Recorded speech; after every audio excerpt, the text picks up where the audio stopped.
alert. Every time you visit Parker's Kitchen, your support makes a difference, impacting education for kids of all ages. And none of this happens without you. Live from Augusta, you're watching News 12 at 6 o'clock.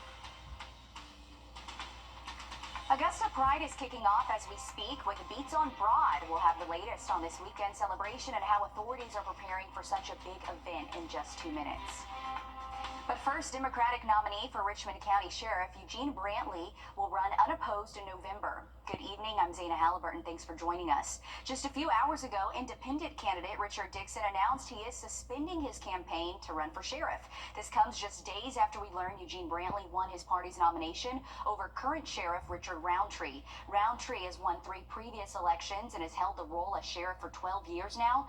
But Augusta voters clearly agreed it was time for change. Appearing on the Austin Roadshow today, Dixon thanked everybody who came together to gather the signatures he needed to be on the ballot. They knew what we were going to do. They knew that I was more or less a safety net in case we came out the other way. But I appreciate all the help they gave us, and I'm looking for great things in the future. Dixon went on to say that he is looking forward to seeing what Brantley will do in office. Of course, voters still need to approve Brantley on November's ballot, but he will be running unopposed. Happening now, Augusta Pride is underway. June is Pride Month, and Augusta celebrations are some of the largest in the Peach State. Last year, a record 16,000 people came to Pride to celebrate. Our Julius Evans is live in downtown Augusta, where Beats on Broad just began its hours-long music party at the Augusta Common. Julius, with so many people expected to turn out tonight and tomorrow, public safety is top of mind. That's right, Zaina. That was one of the top things that was discussed by me and the Augusta Pride Committee, just about safety in mind and make sure everything stays running smoothly and in control. You can see everything that's going on around me. You can see all the booths and the live entertainment that's happening behind me. And then there's food vendors over across the street. Now, safety is the top priority, and I talked to one of the organizers from that Pride Committee about how they made sure to take extra precautions tonight and into the weekend.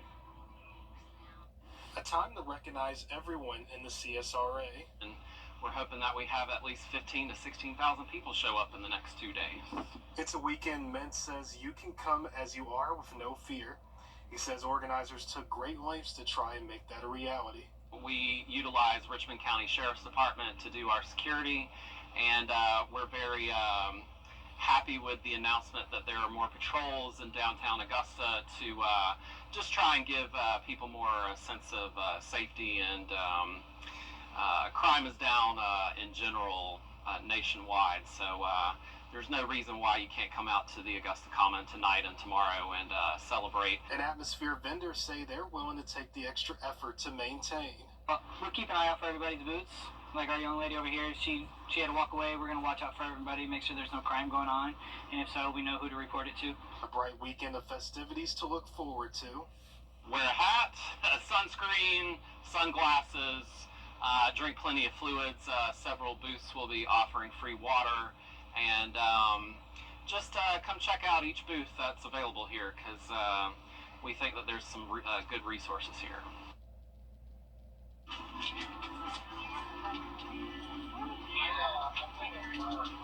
Now the fun doesn't stop tonight. There's also the parade happening tomorrow, and the festival happening shortly after in the afternoon tomorrow. And Green Street, 9th Street, and Antel Fair will be closed and portioned off. So if you're traveling downtown or going in that area for your commute, just make sure to take appropriate accommodations for that. Thanks for the heads up, Julius. Like we know, this is a large festival that happens every year. So if you are going to be in the area, just be mindful of a lot of people, okay? They're going to be there, and certainly have fun, but also be safe because it's hot out there. All right, thanks, Julius. And the fun continues, like Julius just mentioned, off James Brown Arena starting at 10 tomorrow morning, the parade. Then there will be more live music vendors and food at the Augusta Commons starting at 11, going on all day. This is free to attend. And now we're sending things over to First Alert Chief Meteorologist Riley Hale. Riley, it's going to be hot through this weekend, so certainly we want everyone to have fun, but also just be safe. Sunscreen and water, a must-have. Absolutely, Zana, because there is going to be that heat risk for us this weekend. A little bit hotter and definitely more humid. Have a full look at the forecast in just about 10 minutes. Thanks, Riley. Without our pollinators like honeybees, we wouldn't be able to eat most of the food that ends up on our plates. And this week in June is National Pollinator Week. Caring for the various creatures that help us put food on the table is a lot of work. So our Hallie Turner suited up to see what it takes to care after these pollinators. These busy bees are out and about, and now that summer's here, the bees are becoming more active by the minute. But they're also in danger. One local beekeeper is buzzing around trying to save one swarm at a time.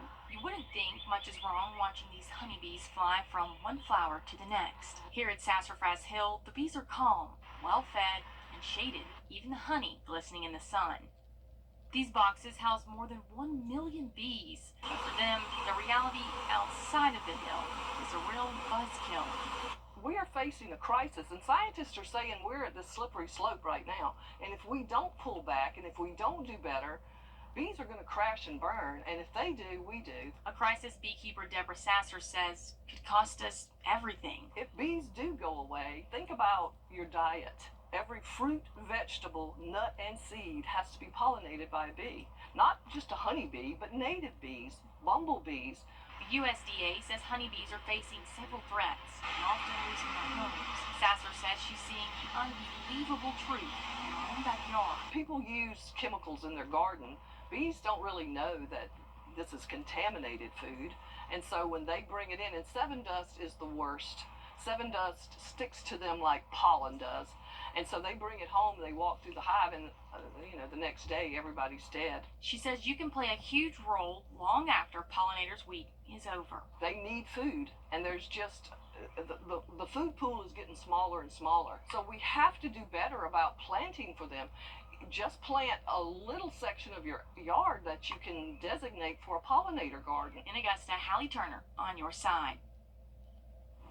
Good reminders. We need bees. Bees need us. We know a lot of people are outside, right, tending to the garden. So it's just good reminders of what we are putting, into our yard. You're right, Zana. And another thing is, as she mentioned, planting those pollinator species of plants and flowers and that type of thing. And also make sure they're native to our area. Native plants are also a big thing. We have a lot of invasive plants and things that can impact that honeybee's ability to effectively get pollen. And some interesting facts right here that our producer added. Other pollinators. Riley, you actually mentioned this. Bats being one. Which is one that I had no clue about until like a couple weeks ago. Someone was like, yeah, bats are pollinators. I had no clue about that. That was pretty cool. I just learned that today. Apparently hummingbirds, monkeys, lizards, humans like gardening. Gotcha. A lot of good pollinators out there. Bees, I think, definitely get a lot of the attention because they're the most vulnerable. And as Hallie just mentioned in her package there, they are facing a lot of different threats. So just try to limit your use of those chemicals as much as you can. Okay, a good awareness week for that, for sure. And our state government agrees just how important our pollinators are. Georgia DOT shared this map recently showing the pollinator planting locations along our interstates. There's one in our area on I-20, as you can see, as well as many others spread across the state. Happening right now, live at 6, the Aiken Pro Rodeo is underway at the Western Carolina Fairgrounds. This event has several competitions that will count toward the World Championship titles, including bareback riding, bull riding, steer wrestling, and barrel racing. Gates opened at 4 o'clock today, with the rodeo kicking off at 7:30 tonight, with the same times for tomorrow as well. Tickets are $20 both days and get you access to live music, food trucks, beer gardens, and a lot more. So we're wishing everyone participating in this rodeo the best. Be safe out there, because again, that is just not an easy task to have to do. New this evening, an Augusta murder suspect is in custody after a months-long search. 19-year-old Rashawn McAllister Lawrence was arrested in Columbia County with the help of the U.S. Marshals Fugitive Task Force. He and another suspect, Rashawn Senko, are accused of shooting and killing 20-year-old Isaiah McKnight back in November on Claudia and Glen Hills Drive. Several local TNR programs are getting state grant money. The Georgia Department of Agriculture says it has awarded 93 programs grant money based on their need, with the goal of reducing the overpopulation of Georgia's animal shelters. Burke County Animal Services, Helping Hands, Human Society in Tolliver County, Southern Souls Rescue in McDuffie County, the Bullpen Way Station in Warren County, and the Dog Squad of Georgia in Wilkes County each got money from the state. This money will help these groups provide financial assistance for low-cost spay and neuter programs. The pedestrian bridge at Eisenhower Park is closed until further notice. The city of Augusta says a water main broke yesterday, which you can see here in this video just gushing out into the air. The bridge has to be closed until further notice as the water main is repaired. We'll continue monitoring the situation and let you know when the bridge reopens. An alarming statistic shows that more and more veterans are winding up homeless. How one local foundation is working to change that. And a little bit higher heat risk heads our way this weekend, but it really starts to get intense once we get into next week. Have a full look at the forecast just after the break. Time and Temp, brought to you by your First Alert weather team. Join us. 3 great colors. Now that's a hot buy. On sale now, only at Rooms to Go. You're taking a live look over at Evanstown Center Park, where the first ever Chill and Grill Food Festival is underway. Warning, this will make you hungry. It is dinner time, and I apologize if you hear my stomach in the background. I'm hungry too. All this weekend, 45 unique vendors will be cooking up the best eats you can think of, from barbecue, pizza, tacos, seafood, classic Southern cooking, you name it, they got it. So there's also going to be live music and inflatables for the kids. This continues tonight until 9, tomorrow from 11 to 9, and then you can also head out Sunday from 1 to 6. So it's an all weekend long event, probably just kicking off the first weekend into summer if you really think about it. But yeah, check it out right there. Earlier we had a close-up of someone actually grilling. Riley, I know you like to grill too, is that right? I love the grill, and it looks amazing. With the food we were looking at earlier from some of those live pics during the 5 o'clock hour, phenomenal. I would say definitely go check this out if you haven't eaten yet today. We do have nice weather. You can see mostly sunny conditions from our live shot there, Zaina, but if you were outside earlier today, I know you definitely felt it was kind of hot out there for us. It was hot. I definitely did make a trip to the pool, and it was just the perfect weather to be outside in the pool. Hey, that's going to be the place to be. Find a body of water, whether it be the pool, the river, or maybe up here at Clarks Hill Lake. I will say this, folks. We got a big bass tournament at Clarks Hill tomorrow that's going to start early in the morning, and I'm pretty sure we have a big boat parade as well. So the lake is going to be very, very busy. This is the official first weekend of summertime up there as well. So 7-day forecast. It does stay hot for us, even hotter next week. Highs close to 100 Monday through next Wednesday. Thanks, Riley.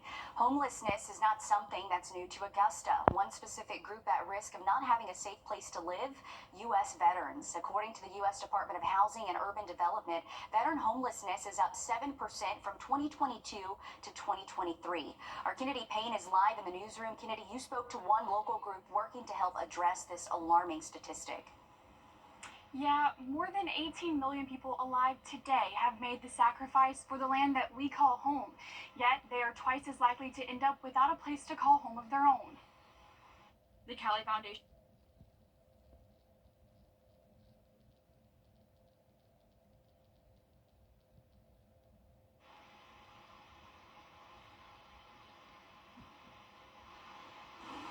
And we apologize about those technical difficulties. We'll see if we can get Kennedy's story up in just a bit. But Kennedy, thank you for following this, and we'll work on that. So we apologize to everyone at home. Still ahead, a Georgia woman is pioneering a new way to understand the importance of Black history. We'll have that story next. First Alert Radar, powered by Jim Hudson Automotive Group. Depixit helps people with Buena Vista Avenue in North Augusta.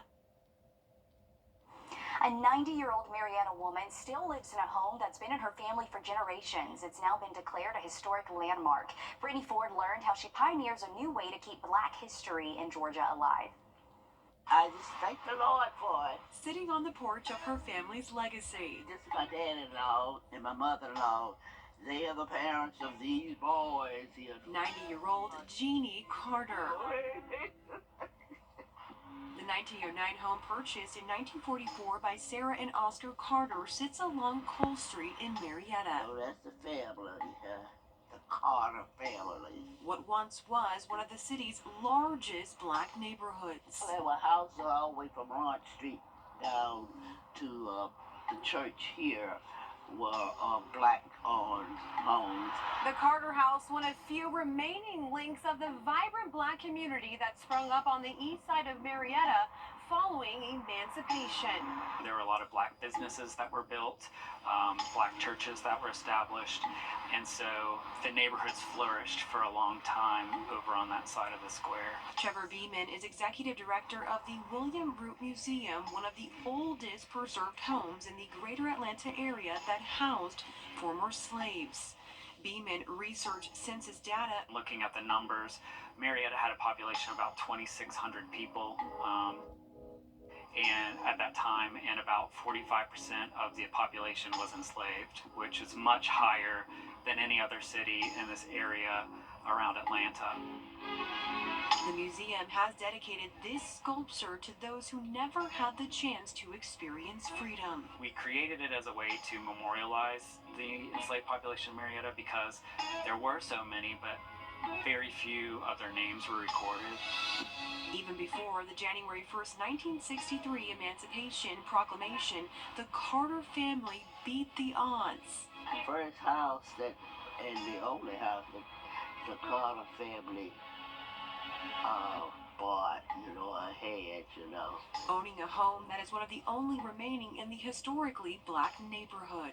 I like to help somebody and to really just keep it in the family, let everybody enjoy it. The Carter home was named a historical landmark by the city of Marietta in 2022 after a long fight with developers who tried to buy the property. I just thank the Lord for it.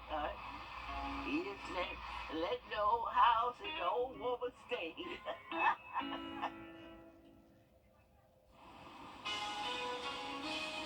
Definitely a great story right there. And it is Friday, which means we are back with our Birding Basics giveaway. Congratulations to Harriet DeSilvia from Augusta, Georgia. To get your own Birding Basics giveaway, just go to wrdw.com, click on contests, and you can enter your email right there. I'm going to look at the forecast for you just after a short break. And you'll never forget it. Oh, there it is. See that one over there? I do, Riley. It's a bluebird. You know, this time of year when the weather's nice, there's nothing better than getting out here relaxing and doing some birding. I agree, and that's what we do at Wild Birds Unlimited. Help you connect with your feathered friends in your backyard. Get ready to win big with the Birding Basics giveaway, sponsored by Wild Birds Unlimited Augusta. Enter weekly for a chance to win exclusive birdwatching gear and a grand prize gift card. Scan the flow code on your screen or visit our store to register. Elevate your birdwatching experience with Wild Birds Unlimited Augusta. Welcome back. Today was the first day we were above average all week long. You can see since Monday we've been on a relative, I can't even call that really cool streak. It was 1 to 2 degrees below average, but we technically got above average today, and temperatures are going to be feeling hotter for the rest of the weekend. By tomorrow afternoon, we should be feeling near 100 degrees. Actual highs will be in the low 90s. It's just going to feel much more muggy outside all the way into next week.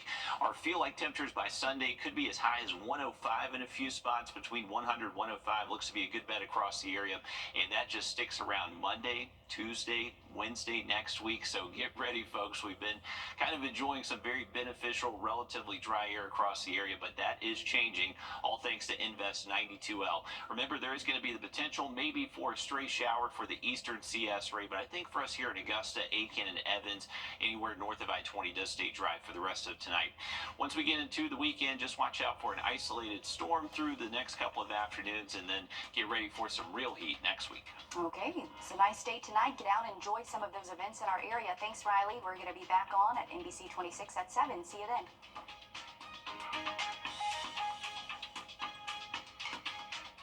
At the CBS Evening News, we focus on solutions, finding solutions to help people understand what are the right choices to make for you and your family. Hey guys, it's Anna Chris.